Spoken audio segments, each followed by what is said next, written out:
За сайн уу манайхаа. За яг одоо би Chat Skin Care гэдэг нэг шинэ цуврал бичлэг хүргэж чинь. За энэ бичлэгэн дээр болохоор бүгдээрээ нүрээ арчлахтаа, нүрээ будахтаа тэр үед болгон дээрээ арьсан арчлангаа бүгдээрээ сайхан буу халж ярилцъя гэж бодлоо. Тэгээд тийм учраас та нар маань заавал энэ бичлэгийг нэх үзэхгүйгээр ингээд аягаа угааж явахдаа, хичээлээ хийж явахдаа ч гэдэг юм нүрээ будаж явахдаа миний юм яриаг сонсонгоо хамтдаа нүрээ цэвэрлэцгээе. Тэгээд өнөөдөр болохоор би оройн арьс арчилгаа хийх болно. Буу халах юм чинь бүгдээрээ мэдээж ам цанган та нарт нэг гоё юм харуулъя. Ийм цоо шин бүтээтгүн бас гаргацсан байна. Ашгүй дээ. Би өөрөө айгүй тийм кофе их уудаг юм байхгүй. Тест хийж үзээгүй байгаа. Амтлагаа хийж үзье. Алтан шаргал тагтай. За ингэж онгоох юм байна. Дотроо 24 ширхэг гэсэн. Вирус уулж үзээгүй байгаа. Ингээд NMN гэж бичсэн маа. Энэ нь болохоор хөгшилтийн эсрэг үйлчлэгээтэй юм тэмдэглэгээ ингэнэ. Бодлого кофегаа ууж үзье. Бүрээ та нартай хамт амтлагаа хийж үзэх гэдэг шнэ. Гадуур явахдаа дандаа юм латте уудаг.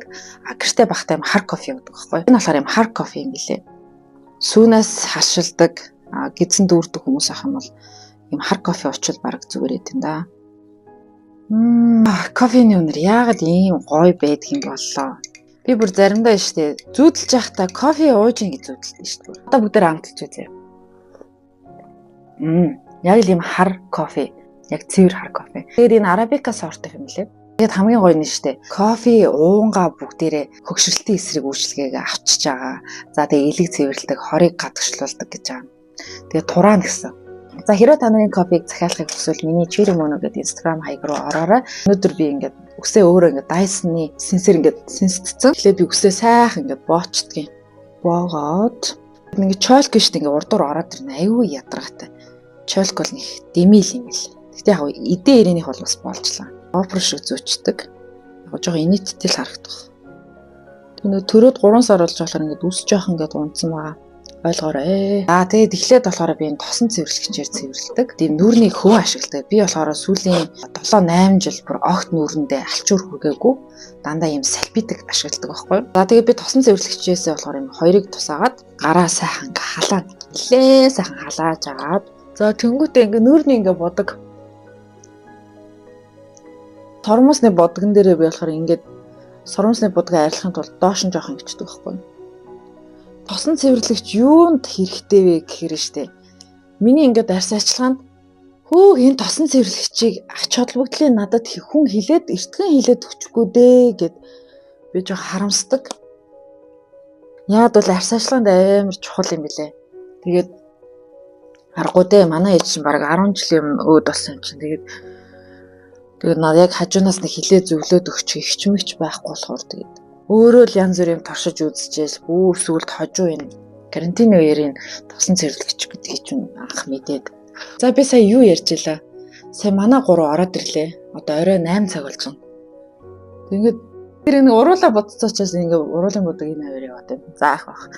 Тэгээ энийг ингээ сайн халааж үзээ ингээ бүр сайн халаагаад тэр тосон цэвэрлэгч чинь нүрийн бодог нарны тосыг сайн задлж ингээ цэвэрлж өгдөг байхгүй. Тэрээс ингээ өмнө болохоор би тосон цэвэрлэгчийг мэдтгүү хахад дандаа юм усан цэвэрлэгч мицелляр ус эсвэл шууд нүрийн шингэн самгаар угаачдаг. Хэрэг шууд нүрийн шингэн самгаар угаах юм бол маш дотоод цэвэрлэгээ хийгддэг юм лээ шүү. Нэр нь штэ яг ингээд арсаа гоё арчилж байгаа хүмүүс. За тэгээд Justin Bieber-ийн эхнэр Hailey Bieber ч гэсэн усан цэвэрлэгчийг бас байнга шивэрлдэг. За ингээл бодог чинь сайн цэвэрлэдэг юм да. Вау. За одоо би ингээ угаачаад ирээ. За нүрээ сайн угаачлаа. Мик авахгүй бол норчлох гол болдгоо. Энэ ингээд алчуураараа ингэ чинь. Ингээд цэвэрлэгээ бол болоогүй байгаа. Дахиад юм нүрний шингэн савгаар л угаана. Тэгээ юм тосон цэвэрлэгч болон нүрний шингэн сав хамт ячаар давхар цэвэрлэг болчихдог байхгүй. За ингээд сайхан гараа жоохон оргож байгаад энт жоохон ус ис учраас жоохон хөөсөрч чинь. Тэрнээс би ч одоо байны өрөө нүрээ угааж хат бол өстой сайхан гэл хөөсрөл байгаа шүү дээ. Миний ингээд арсыг харахад ингээд гоё эрүүл харагч байгаа. Өмнө ингээд ийм арстай байсан гэмээргүй байгаа зү. Ийм арстай. Яаж ийм болсон бэ гэхээр за мэдээж ингээд хүч хөдөлмөрлөл ингээд арс арчлаа ингээд бүх юм оржлаа юм л да. Жирэмсэн болгох, хүүхэд гаргах ч гэдэг юм ингээд гормоны хэлбэлцэлтэй үед бол ялангуяа би жирэмсэн байхад бол миний эрүүсгэр жоохон батга гарсан. Энэ болохоор хэвийн асуудал шүү. Яа тэгэхээр манай жирэмсэн ээжнэр айгүй хөөрхөн над руу бичээд өгөхгүй. Яана ингээд би батга гардгүйсэн чи сайн ингээд жирэмсэн 3 сартаа 4 сартаа ингээд батга гараад байна. Яах вэ ийх үгээд. Тэгэхээр би юу гэж хэлдэг вэ гэхээр зүгээрээ битээ санаа зовоо. Наач ингээд жирэмсэн байхдаа гарч агаал тэгэл төрсний дараа гайгүй болчихноо гэдэг хэлдэг байхгүй. Тэгэхээр энийг бол бас манай ээж нараас ойлгох хэрэгтэй. За одоо би нүрээ угаачаад ирье. За чи байны өрөөнд нүрээ угаахгүй хүүхдийнхээ өрөөнд нүрээ угаах чи их үгүй юм байна. За би сая гэл байны өрөө ороод ус гараа мархачаа төрөөд тэгжээж эн чи сайн хөөсөрнө. За тэгээ манай хаараа нүрээ угаахтаа бүр битээ ингэж хамаагүй хүчтэй ингэж угаахаараа за сайхан тойрог маягаар энэ хурууныхаа өндгөр сайхан бүр ингэж гялалцалтна. За тэгтээ хүчтэй бол биш ингэ сайхан тэр бохирдол. За ялангуяа энэ ингээд хавар мамар нөхчөөд үүдэг. За би ч нөхчлөлтгүй л дээ гайгүй. Хамарны хар батг байхгүй. Хэрвээ яг тийм байх юм бол яаж ингээ орчлон би сэргийлдэг вэ гэхээр сайхан ингээ массаж хийдэг ингээ угааж хат ингээ. За одоо энэ самгаа би угаач дээр. За нүрээ угаачаад ирлээ. Тэгээ сая энэ өрөөнд орсон чинь ямар гоё кофе өнөртөж байна. Гэтэ яраа энэ кофений зүгээр энгийн кофенаас гадна нэмэлт нэг юм гоё өнөр өнөртөд байна. Юу юмэр юм бэ? Нэг гоё. Би тэгтээ яг юу зүрлж хэлэхээ мэдэхгүй байна. Алчуураараа хэм хөнгөрөө сэлбэд гавра. Гээ сайх усаа авчин. За ингээ усаа авчаад дараагийн сэлбэдэг байгаа штэ. За энийг юунд ашигладаг вэ гэхээр ингээ дундуур нуглаад дахиад нуглаад ингээ дөрмийн нэг болгоод төөнөрөөр арчин.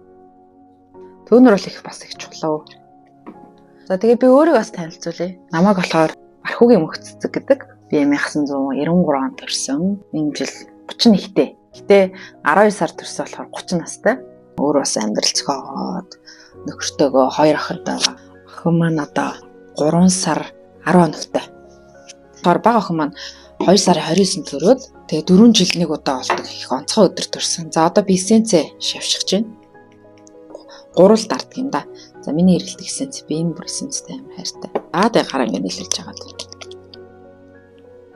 Зөөлхөн тарааж байна. 2 охин маань хоёулаа айгүй хөөрхөн. Хөөрхөн л дээ. Тэгээд хүүхдийн тоо нэмэгдэхээр аз жаргалтай. Тэгээд хариуцлага 6 насны зэрэгтэй болоод ч тийм. 6 жилийн өмнө ээж болох нэг өөр, одоо ээж болох нэг өөр. Тэр нэг жоохон охиныг харахаар бүр цаанаас хайр хүрээл бүр хайр ундраал байд юм илээ. Гой кофе нэ. Надаас бэлэнд ирсэн серум байгаа. Гэхдээ баг эссенц шиг юм лээ. Энэс би хэрэглээд нэг хэд гонж байгаа. Бас нэ төрчээ. Тэгээд дээрээс нь би болохоор extrovert хүн. Жон гадагшаа багасаа маш их тийм ярээсэг хүүхдээсэн л да. За бага ангитай болохоор яг үн хэлэхэд нэг тийм хичээл хийх мэх тийм дурггүй. Яа тэгэхээр гадаа л тоглож байл бар хамгийн аз жаргалтай. Бага ангиуд тахад ингээл аав ээжтэйг нэг сайхан ингээд өвлийн үлрэлт шүү дээ. Ингээд сайхан ингээд унтчихсэн чинь дээр үе нэг юм сэрүүлэгтэй цаг байдагс аахгүй. Айгу муухай дуурдаг заа. Тэрэрэрэн гэд ёо би бүр тэр аянд үзээ яддаг. Манай үеийнхэн баг тэр мэдэндээ тэр цаг нь бол би үнэхээр дургүйсэн. Юм гэж сонио. Багтаа тийм экстраверт те гадагшаага ерөнхийдөө ингээд байнга л юм ярьж яадаг төрлийн хүмүүс аахгүй. Дунд ангид ороод, ахлах ангид ороод жоохон тотгошоо болчтой юм билээ. Ингээд бүр ингээд дуугаа болчдөг гэх юм уу. Хүүхдүүд ер нь тийм билээ юм даа. За одоо энэ маань ингээд жоохон чихтэй байгаа дээр нь дараагийн юм хэрэглэн заяа. Шууд ингээд хитрхи хацсныхан дараа дараагийнхаа бүтээгдэхүүнийг хэрэглүүл ямар ч үр дүн байхгүй. Тэгээд дөнгөж төрөгчөө шууд дараагийн юм хэрэглэе бас нэмэр байхгүй. Өмнөхөө жоохон шингээж агаад тэгтээ жоохон чихшилтэй байх үед дараагийн юм хэрэглэн. За би салфетик маска хэрэглэж. Юу ярьж илаа. Заримдаа ингээд мартчихтэй тий. Энэ ковидоос хойш мартамхай болчих юм. Төрөөд бас удааг болохоор ер нь бол асар их хөвдөлтийг даун туусны дараа ээжнэр айгу мартанхай болчихдог гэж үний юм билээ шүү. Ороод ирлээ. Би ярих юмаа санацлаа. Тэгээ ахлах ангидаа ороод айгу дууга болчихдог юм бил. Амар тотгошоогоо. Тэгээ би чинь 10 жил тахта нэг зүйлийг би өөрийнхөө биеэр туулсан гэх юм уу тэр юу вэ гэхээр энэ мик нь ажиллаж байгаа зү. За ажиллаж. Айгу яриад байдаг мик нь ажиллахгүй л удаа яана. 10 жил тахта би айгу их олон сургууль сольжсэн. Би чи Улаанбаатар төрөөд 5 нас хүртлээ байж агаад 5 настайдаа Эрдэнэт рүү явж исэн. Эрдэнэтэд очиод би 7 жил амьдраа. Тэгээ буцаа дотор руугаа 2004 онд иржсэн байхгүй. Энэ маска болохоор хэдүүлээ юу яана. Би бол нэг 15-20 минут л байлгатай. 25 хэрэг ингэж хатчихдаг байхгүй. Тэгээ хитрхи хаталт нь эцнийхэн дараа маск авах ямар ч нэмэргүй. Буцаад нөгөө шингэний чинь дахиад сороо авчдаг байхгүй. Тэгэхээр хайрын мөнгө ингээ өрөөд ийн гэсэн үг байхгүй. Тэгэхээр яг л хугацаанд би болохоор ингээ утсан дээрээ сэрүүлэг тавьчихдаг. Тэгээ сүүлд ингээ дарсан арчлаад тэгэхээр бараг сэрүүлгийн ч хэрэггүй болчтой юм лээ дээ. Бараг ингээ өөрхөн мэдрэмжээр за одоо энэ ч бараг төгцсөн биш шүү гэх. Гэхдээ ээж нар бол мартчихдгийг шүү. Тэгэхээр сэрүүлэг тавьсан л найдвартай да. Тэгэд 10 жилдээ маш их тэм сургууль солиод хүүхдэд тэр 10 жилд ингээ дөнгөж нэг ангитай гоё ингээ тасаж явж яхад нь анги солих шиг дэми юм байдгүй юм лээ. Тэгээ би ч одоо 10 жилдээ хідэн сургууль сольсон юм дээ. Тэгээ хүүхдийн яг тэр зан характер яг дөнгөж ингээд өөрийгөө олж явж байгаа энэ насн дээр нь дэми юм байна гэдгийг би бол ойлгосон. За жин жоо орой олж болохоор нэгчгүй. За тэр маш дэми юм байна гэдгийг ойлгоцсон учраас хоёр охин дээрээ тийм зүйлийг үзүүлэхгүй. За одоо энэ дотор нэг эссенцийг авчих. Яа тэгэл амар ичимхий болд юм лээ. Тэгэл ангийнхантайгаа яг гоё ингээл танилцаж яасан чинь тэгэл удаагүй жилийн дараа ч юм айл сургууль сольждаг. Тэгээ би бүр амар татгшоо болсон шүү дээ. Бүр ингээ ичимхий болно. За тэгээ анги солихоор ангийн хүүхдүүд шоолно. Шинээр ирсэн хүүхдүүд чинь жоохон дэрлэх гэдэг шүү дээ. Оо гэл айл үжинэ тэр ангийн хүүхдүүд чи хоорондоо гоё коллективтэй болсон, парагц болсон. Хэцүү юм билээ шүү. Тэгээд аав ээж нарт хэлэхэд бол хүүхдээ бити ангийн хамаагүй солиорой. Тасан газар нь л байлгах чамаар юм билээ шүү гэж хэлмээр. Энэ одоо мик ячгаар ингээд хүзүүгээ тослоход аяг хэцүү юм л дээ. За яах вэ? Ингээд. За тэг хэдүүлээ юу ярих вэ? Тэг амьдрал баялаг юм чинь тэгэл ярих зүйл зөндөө шүү дээ. Энийгээс ах ингээд шингээ гэдэг шин төрч. Энд чинь ингээд арсан арчилгаа ярих ч бас аяг хэцүү юм шүү. Арсан арчилгааны юм ярмаар байдаг. Амьдралаас ярмаар байдаг. Төрч юм шүү дээ. За тэгээд тийм татгшоогоо маш даруухан бүр ингээд ийм болцсон хүн чинь хичээл хийхээс өөр аргагүй болчтой юм. Хичээлдээ дуртай болоод. Тэгэл дуудаа ангиас бүр шууд онц сурж эхлээл. Ангийн дарга марга болоод дотгошоо байж агаад намайг юу ингээд буцаад яг миний тэр дотор байгаа зүйлийг гой сэрэж өгсөн бэ гэхээр сургуулаа төгсөөд хичээл сургуульд сонголт болоод хаашаа сурах уу гэд тэгээжсэн чи манай ээж тэхгүй юу. За мөнөө чи юу хийх хүсэж байна? Одоо ямар мэргэжилтэй болох юм? Хэн болмоор аа гэд. Тэгсэн чинь би битгэв. Чи ч одоо тэгээд ямар мэргэжилтэй болохоо мэддэггүй юм уу гэд. Тэгэнгүүт нь би харин мэдгүй нээж би одоо юу болох вэ? Юу ямар ажил хийх вэ? Хаан сургууль сургаад би үнэхээр юу ч мэдгүй бүр юу бодоод шүүж орж ирэхгүй заяа. Тэр чинь ингээд намар болохоос өмнө сургууль сонголт Монголд гэж яаж байгаа. Сургуульд ороогүй. Яагтвэл намайг нэг урагшаа Бээжин рүү хэл сурах хэрэгтэй гэдэг ээж маань тэгж хэлээд чи наа ингээд хэл ядаж анхан шатны нэг ханз манд сурчих марчих гэд ойр зургийн юм жоохон хүнээр ингээд заалгаад цаг хугацаа айгу хурдан өнгөрөөл сурвал мруулынхаа юм ингээд бүрдүүлсээр агаад би хэдхэн сарын дараа л да 9 сараас 10 11 12 1 2 гэд би 2 сард Бээжин рүү явдаг байхгүй 12 оны 2 сард. За тэгээд тийшээ очиход маш дотгошоогоо хүн очиж байгаа шүү дээ. За тэгээд тийшээ ингээд очлоо. Эхэндээ бол би бүр маш дургүйсэн байхгүй. Ээж маань юу гэсэн бэхээр чи ингээ хэл сураа мөн үү? Хэл сур. Чамд ирээдүйд хэрэгтэй. Дээрээс нь чи ингээ Монголд ингээд амьдраад байх юм бол чи энэ 4 оны донд өөрөө чи нээж чадахгүй. Жохон гадагшаа гар над тарих толгоо жохон ингээ задар хайрцагнаас илүү сэтг хүмүүстэй танилц гадаад орчинд хүмүүс яаж амьдрэх тийг үүсгээл тухайд би тэг нэх ойлгохгүй. Тэгэл одоо эх орноосоо өөр газар очино гэхэл би бүр бараг маш гонхтойсэн бараг уйлмаар санагдсан. Тэгэл ээжтэй хоёр Бээжин рүү ингээд нисэж явах хоорондоо орой ядж байхад бас орой нисэх юм аа айгу гонхтой. Бээжингийн нэг таксинд суугаал. Тэгээ таксинд сууж байхдаа сургууль руугаа явахдаа сургуулийн хажуудлын буудалд ээж ингээд буудал захиалцсан байсан байхгүй юу? Хотын гудамжийн ингээд гэрлийг ингээд мэдрээл ингээл машин гэл тавиал. Тэгэл ингээд бүх юм надаа ингээд шин санагдаж байгаа хгүй. Яхаа өмнө бол би жоохон бахта Бээжинд ингээд аав ээжигээ дагаад те аялж очиж яснаа гэхээс биш сурахаар бүр амьдрахаар очиж үзээгүй. Тэгэл амар гонхлоо. Гүрэн санаа алдаал. Одоо ингээд бодох нэ заа би одоо ингээд 30 настай миний энэ амьдралын хүүхэд нас бол мэдээж бол маш гоё яасан. За тэгээд оюутан нас гэдэг бол хүний амьдралын маш нандин дурсамжтай гоё мөчүүд байдаг юм лээ. Би дүүнрээгаа ч гэсэн хэлдэг. Яаж хийж байгаа л заавал оюутан болох хэрэгтэй, сурах хэрэгтэй. Хүмүүс болохоор яа гэхээр шууд ажил хийнэ гэдэг хүмүүс байдаг. Ерөөсөө огт сурахгүй гэсэн хүмүүс байдаг юм лээ. Тэгж хэрэггүй ажиллангаа сурж болно, сурангаа ажиллаж болно. Оюутан нас бол үнэхэр гоё шүү. Тэгээ би Бээжинд очлоо. Сургуультай очиод бүх юм надад бүр шин байсан. Би маш их айдастай байсан. Одоо яана би сургуулаа төгсч чадах болов уу? Энэ сургуульд эсэж чадах болов уу? Сурж явж явах хугацаанд би муу сурвал ангиасаа хөгжүүл яанаач гэдэг юм ингээд тийм буруу зүйлийг ирээдүйд болоогүй зүйл маш ингээс санаа зовоол байгаад байсан л та тийм. хүүхдээсэн ч аргагүй. За тэгээ сургуультай бүртгүүлсэн яаж байгаа манай сургууль чинь болохоор BFSU гэд олон улсын сургууль ахгүй Бээжингийн. За тэр олон улсын сургуульд болохоор дандаа гадаадад байгаа гадаад оюутнууд Бээжинд очиж хятад хэл сурдаг байж болно. Хятад оюутнууд бол байдаг байсан. Тэр хятад оюутнууд болохоор нэг бол араб хэл, англи хэл, япон хэл, солонгос хэл ч гэдэм юм уу олон улсын хэлийг сурах гэж хятадууд нь өөрсдөө сурдаг. Тийм сургууль. Нэртэй сургууль юм уу. Тэгээ илүү гоё юм орчин үеийн сургууль та. Маш гоё сургууль байсан. Тэгээд хоёр том кампустай. Яг оюутны байраасаа яг сурдаг сургууль руугаа ингэж доошоо нөхөн гарцаар ингэж явдаг. Зам гарч очдог. Маш том сургууль байсан. Тэгээд сургууль дотор бүх юм байдаг. Хоол, унд, дэлгүүр, хоршоо, ер нь бүх юм заяа, паб мап гэл тэр бүх ер нь бол ерөөсө хүнд хэрэгтэй юу л бүгд л байдаг байсан. Хичээлийн эхний өдөр болохоор мэдээж хамгийн хэцүү өдөр байсан. Яа тэгэхээр би яна их ямар хүмүүс байх болов гэх. Бөөн айдас. Ингээл ороод анги руугаа орсон. Хүн байгаагүй. Эхлээ би очисон. Нэг хоёроор ингээд дандаа гадаад оюутнууд л та хятад хэл сурах гад баг 20 хүүхдүүд ингээд суучиж байгаа. Тэгээд тэр хүүхдүүд чинь хоорондоо англиар ярьдаг. Яг бол Европууд чинь дандаа хоорондоо англиар ярьцдаг. За Япон солонгочууд бол нэг англиар ярихгүй дээ. Англиар ярьдаг нь бол ховор 10 хэдэн жилийн өмнө бол ховор байсан. Одоо л арай уурлах л та. Солонгос хүн бол андшгүй харагддаг юм лээ. За Япон хүн, за Герман, Хятад, Англи, Араб, Бразил, Португал хэмчлэн ер нь олон улсын хүмүүс байсан.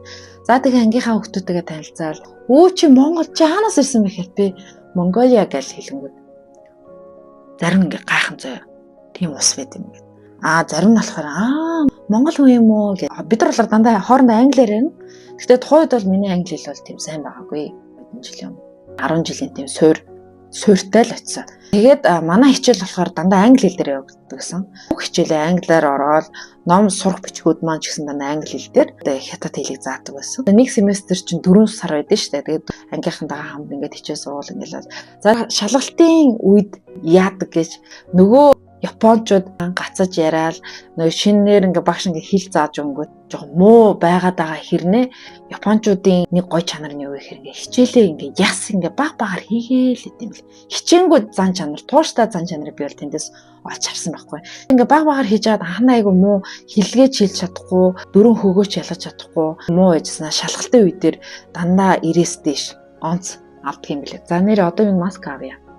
Маск авчаад яадаг гэж ингээ жоох ингээ шингэн заа ингээ дахиад ингээ жоох шингээсэй. Нүд ингээ Монголын нөхцөл чинь цаг агаар маш хуурай. Арсаа байнга гарчилж байнга ингээ чиглэлийг өгөхгүй бол арс айгүй хурдан хуурайш гад байдаг. Цагаан батг гарах гад байдаг. Тэгэхээр ингээ арсаа айгүй сайн чиглэл хэрэгтэй. Тэгээ ер нь чигшил сайн өгөхгүй байгаад тэгэхээр яадаг гэж тос айгүй их ялгана. Тэгээ би ч өөр юм холимог арстай. Тэгээ арсаа ингээ сайн арчлаад ингээ чигшлийн сайн өгөөд ахаар эндээс тос ялгахаа бүр болчдөг юм билээ. Ерөөсөө ялгархгүй зүгээр ингээд хэмээн арьстай болчдөг. Чигшүүлээлээ. Арьсаа бүр гоё инхрийлээлээ. Тэгтээ зүү юм хэрэглэхгүй бол бас болохгүй. Тэгээ энэ юуг болохоор би зарим тохиолдолд хэрвээ ингээд жоохон заамаатай байх юм бол ингээд үзүүндээ ингээд жоохон байлгацдаг. Ингээд сайхан массаж хийж. Би болохоор юм гуаша маша хэрэглэдэггүй маа. Зүгээр ингээд гараараа хөөрхөн массаж хийгээл жоохон шингээцгээгээл. Харин ингээд ярангаа бичлэг хийхээр бас гоё ирж. Арьсаа арчилсан тийм. Манай 3 төрөө ороод ирсэн. Хэлсэлдэ. За би нэг бичлэг хийдгээ та 3 байж байгаа. Энэ маань унтсан биш тий. Уг нь бол ингэдгийн. Яг ингэж 4 нугалж биш заяа.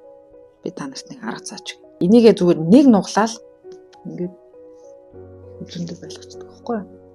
Хүзэний арсч гоё ингэж чигсч гэсэн.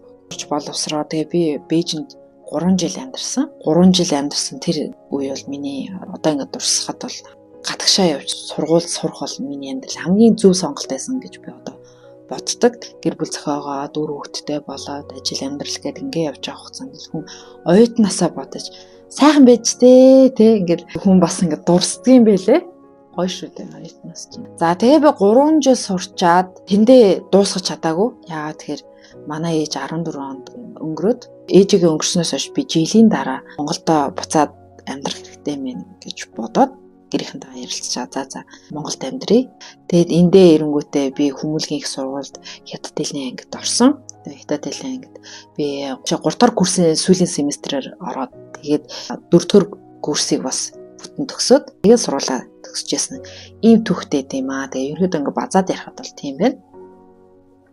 Энэ бүр үнэхээр гоё кофе байна. Одоо би удахгүй нэг хэдэн хоногийн дараа хөдөө явах юм. Хөдөө явахдаа кофе бас аваад явна. Шүү дээ. Өдөө хос өгнө кофед олчлоо. За тэгээ араа энэ салфетик маска би ингээд гарандаа бас ингээд шингээчдэг. Гараас айгу хураачдаг. Яагаад гэхээр би гараа дандаа байн гойр орох угаадаг чийшүүлээд. Энэ салфетик маск чи айгу олон юмд ашиглаж байгаа зү. За ингэж яхаа хооронд болохоор миний нүрний арсны тенс нь бол сайхан ингээд арснаад гоё шингээд бүр glowy болцсон байна. Надаа ийм хоёр сонголт өгдөг байхгүй. За энэ болохоор lotion, энэ болохоор moisturizer буюу чийгшүүлэгч тос. Өтгөндөө бүтцтэй. Тэгээ өвлийн улиралт бол бүр үнэхээр гоё. Хаврын улиралт ч гэсэн гоё байдаг. За одоо зуны улиралт болохоор гадаа маш их халуун, хүний арснаас ингээд маш их хөс гараад байгаад байдаг учраас энийг болохоор би зуны улиралтаа хаяа нэг 7-ны 2 удаа л хэрэглэж байгаа. Тэрнээс өвлийн улиралт бол би орой болгон хэрэглэдэг. Одоо болохоор би зуны улиралтаа lotion төрөж байгаа. Энийг би нүрний будалтынхаа өмнө төрчихдэг. За оройны арс ажиллагаанд арай хөнгөн арсны нэгс үеийг үүсгэхгүй тул тийм хөнгөн бүтцтэй lotion-ыг төрчихээр амар. Тэгвэл гэр дотроос айгүй халуун байгаад байгаа шүү дээ. Гадуур тийм халуун байгаа ч. За ингээл тараагаад тэгээд энэ хараа lotion эсвэл юм чийшүүлэгч тосыг штэ арс ажиллагаанд бол маш чухал заяа. Одоо шинэ үгдэн салфетик маск хэрэглэчихэл арсаа гоё чийшүүлчлээ. Болоо гэж шууд огч болохгүй. Араас нь заавал юм төгжих бүтээгдэхүүн хэрэглэх хэрэгтэй. Тэгжээж арс чинь чийшлээ хатгалж болно. Өмнө хэрэглэсэн гоё бүтцтэй найрлагуудыг чинь арсан дээр чинь үлдээж өгдөг зүйл чинь чийшүүлэгч тос байдаг. За ингээд тараа. Оо nice. Айн байна. За ингээд төрхцэн. За төрхөнгөдөө ингээд жоохон бас ингээд шингээж агаад. Жоо ингээд тараа. Гараар ингээд жоо ингээд шавшаад гэх юм уу ингээд жоо шингээгээд гаац зэрэг ингээд алгадаад өг. Шингээж өгөөд тэгээ алаа гэлээ төрхнө. За алаа гэлээ болохоор та нар маань арсан дээр ч байгаа батхны сорь болон нөхчөлд хар батга, цагаан батга, өрсөлд батга, эдэд батган дээрээ төрхнө. За би болохоор яад гэхээр ганц хоёр ингээд хэсгэр ингээд жоохон төрч. Дийлэнхтэй төрхөл болно л да. Эрүүгээр төрхдөг. Ингээд төрчдөг. За тэгээд энэ хамрын хайж байгаараас ингээд төрчнэ. Оройн арс ажиллагаанд шүү дээ. Алаа гээл шиг хэрэгтэй юм байхгүй. За тэгээд хөдөө гадаа айгу хэрэг болно. Ингээд миний оройн арс ажиллагаа ингээд болчлоо. Арсаа бол би ихэд ингээд маш энгийн арчилдаг. Дараагийн chat skincare дээр болохоор би өглөөний арс ажиллагаа хий гэж бодож байна. Өглөөний арс ажиллагаа яаж хийдэг, яаж нүрээ буддаг талаар бас ярих гэж бодож байна. So glowy бүр ингээд юм гүлгэр, гялгар. Хамгийн гол нь арс чи өөрөө суур арс гоё эрүүл хэрэглэж байгаа бүтээгдэхүүн зөв байвал тэгэл арс өөрөө гоё эрүүл болчдөг. Тэгэж жууж байгаа юм дээр анхаарах хэрэгтэй. Тэгээд арсны асуудалтай ах юм бол та нар хамгийн гол бүтээгдэхүүн. Энийг би бүр ам бардам билээ. Алаа гэл гэдэг бүтээгдэхүүн бол үнэхээр зүгээр хайр бүтээгдэхүүн шүү. Тэгээд та нараас хэрэглэж үзээг бол хэрэглэж үзээрэй. За тэгээд баяртай манайхаа.